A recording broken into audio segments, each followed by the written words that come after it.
আপোনালোকে এছাৰ লৈ কোনো ধৰণৰ চিন্তা কৰিব নালাগে। কাৰণ যদি ইয়াতকৈ আৰু জটিলতা বাঢ়ে তেতিয়াহ'লে ওলামা কাউন্সিল, হাইকোৰ্ট, সুপ্ৰিম কোৰ্ট, আইনৰ আদালত মানে যিমানখিনি আছে আমি আইনৰ কাষ চাপিম আৰু এইখিনি কৰাৰ কাৰণে প্ৰপ'জেল আছে। আৰু আপোনালোকে যদি ক'ৰবাত কিবা হেৰাছমেণ্ট পাইছে আমাৰ ওলামা কাউন্সিলৰ সৈনিকসকলক যদি জনায় তা আপোনালোকৰ লগত আমি থাকিম আৰু সৰ্বোচ্চ সহায় সহযোগিতা আমি কৰিম। হয়, আমি অসমত চলি থকা এছাৰ সন্দৰ্ভত আমি বিষয়টো অসমতে নহয় আমি দিল্লীলৈ লৈ আহিছোঁ। আমি মাননীয় ৰাষ্ট্ৰপতি মহোদয়াক আমি এখন স্মাৰক পত্ৰ দিছোঁ। আমি দেশৰ প্ৰধানমন্ত্ৰীলৈকে আমি এখন স্মাৰক পত্ৰ দিছোঁ। আমি মুখ্য নিৰ্বাচনী মানে চিফ ইলেকশ্যন কমিশ্যনাৰ যিজন আছে তেখেতক এখন মেমৰেণ্ডাম দিছোঁ। কিন্তু আচলতে কথা হ'ল কি, মই অসমৰ জনসাধাৰণৰ লগতে মাইনৰিটি মুছলমানসকলক এটা আহ্বান কৰিম যে আপোনালোকৰ চিন্তাৰ কোনো কাৰণ নাই, ওলামা কাউন্সিল আপোনালোকৰ লগত আছে। আৰু মুখ্যমন্ত্ৰী যিটো বিষয় লৈ আচলতে ৰাজনীতি কৰিব লাগিছিল সেই বিষয়ৰ পৰা আঁতৰি গৈছে। আচলতে মুখ্যমন্ত্ৰী মানে অসমৰ জনসাধাৰণৰ ওচৰত ক্ষমা বিচাৰিব লাগিছিল যে মই কোৱা ধৰণে মানে কিন্তু চাকৰি দিব নোৱাৰিলোঁ, মই কোৱা ধৰণে কাম কৰিব নোৱাৰিলোঁ, মই কোৱা ধৰণে যিখিনি কৈছিলোঁ সেইখিনি কৰিব নোৱাৰিলোঁ। আপোনালোকক মানে হাতযোৰ কৰি কৈছোঁ যে আপোনালোকে আৰু এবাৰ মোক মুখ্যমন্ত্ৰী বনাই দিয়ক। আচলতে সেই বিফলতাৰ কথাখিনি স্বীকাৰ কৰি মানুহৰ ওচৰত হাত ধৰি ভোট মাগিব লাগিছিল। কিন্তু সি এতিয়া মিয়া ইস্যু লৈ আমাৰ মুখ্যমন্ত্ৰী ডাঙৰীয়াই মানে মানুহৰ মাজত যাব বিচাৰিছে। কিন্তু মানুহে এইটো গম পাইছে যে এইজন মুখ্যমন্ত্ৰীৰ দ্বাৰাই অসমৰ কোনো উন্নয়নমূলক কাম হোৱা নাই আৰু আকান্তক দিনতো নহয়। গতিকে এই নিৰ্বাচনী বৈতৰণি পাৰ কৰিবৰ কাৰণে 2026 চনৰ নিৰ্বাচন সমাগত।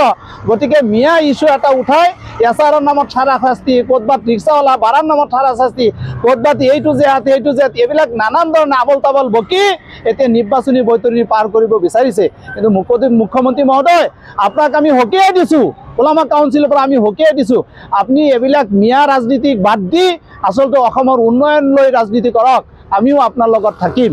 কিন্তু আচলতে এই মিয়ালৈ কেতিয়াও ৰাজনীতি কৰিব নালাগে। আপোনাৰ লিখীয়া বহু মুখ্যমন্ত্ৰী আহিছে আৰু গৈছে, কিন্তু মিয়া স্বাধীনতাৰ পিছৰ পৰাই অসমত আছে আৰু কিয়ামত পৰ্যন্ত থাকিব। আপোনাৰ লিখীয়া এজন মুখ্যমন্ত্ৰী কিয় 50জন মুখ্যমন্ত্ৰীও গুচি যদি হৈ যায় তথাপিও কিন্তু এজন বৈধ ভাৰতীয় নাগৰিকক আপুনি কেতিয়াও অসমৰ পৰা বিতৰণ কৰিব নোৱাৰে। লগতে মই অসমৰ মাইনৰিটি মানুহসকলক মই এটা কথা আহ্বান জনাইছোঁ, আপোনালোকে এছাৰ লৈ কোনো ধৰণৰ চিন্তা কৰিব নালাগে। কাৰণ যদি ইয়াতকৈ আৰু জটিলতা বাঢ়ে তেতিয়াহ'লে ওলামা কাউন্সিল, হাইকোৰ্ট, সুপ্ৰিম কোৰ্ট, আইনৰ আদালত মানে যিমানখিনি আছে আমি আইনৰ কাষ চাপিম আৰু এইখিনি কৰাৰ কাৰণে প্ৰপ'জেল আছে।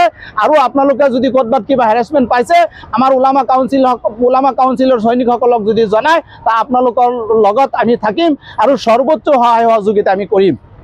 থকা ভোটাৰ তালিকা বিশেষ সংশোধনীৰ নামত অসম চৰকাৰে যি ধৰণে মিয়া মুছলমানক বিশেষ কৰি একপক্ষীয়ভাৱে টাৰ্গেট কৰি যি ধৰণে হেৰাছমেণ্ট কৰি থকা হৈছে, তাৰ কাৰণে আজি আমি দেশৰ মুখ্য নিৰ্বাচনী বিষয়া ৰাষ্ট্ৰপতি মহোদয় আৰু লগতে প্ৰধানমন্ত্ৰী নৰেন্দ্ৰ মোদী ডাঙৰীয়াক আমি স্মাৰক পত্ৰ প্ৰদান কৰোঁ। আৰু আমি এখন স্বচ্ছ আৰু নিকা ভোটাৰ তালিকা নিৰ্মাণ কৰিবৰ কাৰণে অসমৰ মাননীয় মুখ্য নিৰ্বাচনী বিষয়াক আমি আহ্বান জনাইছোঁ যে আৰু এই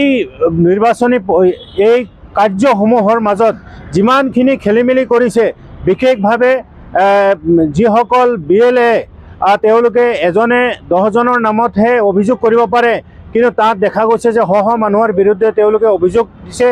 আৰু এনেকুৱা ধৰণৰ বিভিন্ন ধৰণৰ কথা মুখ্যমন্ত্ৰী মহোদয়ে যে মিয়াক মই হেৰাছমেণ্ট কৰিমেই, এনেকুৱা কৰি নাথাকিলে মিয়া মূৰত উঠি যাব, এনেকুৱা ধৰণৰ বিভিন্ন ধৰণৰ কটু মন্তব্য কৰিছে। মুখ্যমন্ত্ৰীয়ে এনে কথাক আমি তীব্ৰ ভাষাৰে গৰিহণা দিছোঁ। আমি অসম চৰকাৰ, আমি ভাৰতৰ মুখ্য নিৰ্বাচনী বিষয়া তথা নৰেন্দ্ৰ মোদী ডাঙৰীয়া ৰাষ্ট্ৰপতি ডাঙৰীয়ানীক আমি এই বিষয়টো উত্থাপন কৰিছোঁ যে তেখেতলোকে এই বস্তুটোৰ দৃষ্টান্তমূলক তেওঁলোকে বিচাৰ আচাৰ কৰি আমাৰ অসমৰ ভাৰতৰ নাগৰিকসকলৰ স্বদেশীসকলৰ হকে এটা ভাল ব্যৱস্থা গ্ৰহণ কৰিব বুলি মই আশাবাদী। আমাৰ অসমৰ মুখ্যমন্ত্ৰী মহোদয়ে এছাৰ সম্পৰ্কে যি তেওঁ প্ৰক্ৰিয়া আৰম্ভ কৰিছে, তেওঁ মুছলমানক হাৰাশাস্তি দিয়াৰ কাৰণে এইটো এছাৰ প্ৰক্ৰিয়া আৰম্ভ কৰিছে।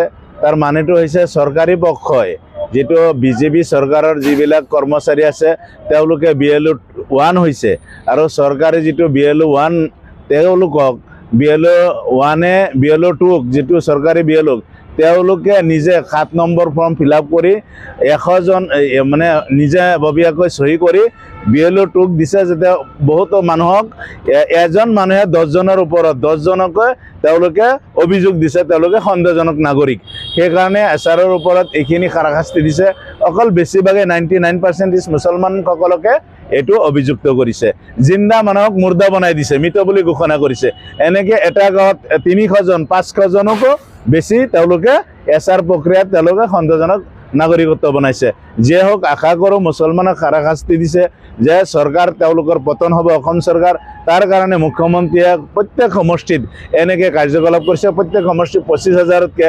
18,000তকৈ 30,000 ভোট কৰ্তন কৰাৰ কাৰণে তেওঁলোকে এইটো প্ৰক্ৰিয়া আৰম্ভ কৰিছে আশা কৰোঁ মুছলমানক যিমানে তেওঁলোকে বিফল কৰিব বিচাৰিছে সিমানে মুছলমানক মুখ্যমন্ত্ৰীয়ে সফল কৰিব বিচাৰিছে মুছলমানে আমাৰ আজি বৰ্তমান অসমৰ মুখ্যমন্ত্ৰী মহোদয় তেওঁ বিফল হৈছে 26ত বিফল হ'ব বুলি তেওঁ জানিব পাৰি তেওঁ এইখিনি কাৰ্যকলাপ কৰি আছে যে হোক মুখ্যমন্ত্ৰীৰ ভাষ্য যে মুছলমানক মানে কঠোৰ মন্তব্য কৰিছে তেওঁলোকক শাস্তি দিবই ৰিক্সা চালককো ভাড়া কমকৈ দিবলৈ তেওঁ অসমীয়া জাতিক এইটো আহ্বান জনাইছে মই আহ্বান জনাওঁ মজুৰৰ যিটো দায়িত্ব এইখিনি মজুৰি আদায় সকলোৱে কৰিব মুখ্যমন্ত্ৰীৰ কথা অসমৰ ৰাইজে নুশুনে তেওঁলোকৰ নিজাববীয়াকৈ জ্ঞান আছে সুস্থ জ্ঞান আছে তেওঁলোকে মুখ্যমন্ত্ৰীৰ কথা তেওঁলোকে এইটো মানা নাই অসমৰ ৰাইজে এইটো নস্যাৎ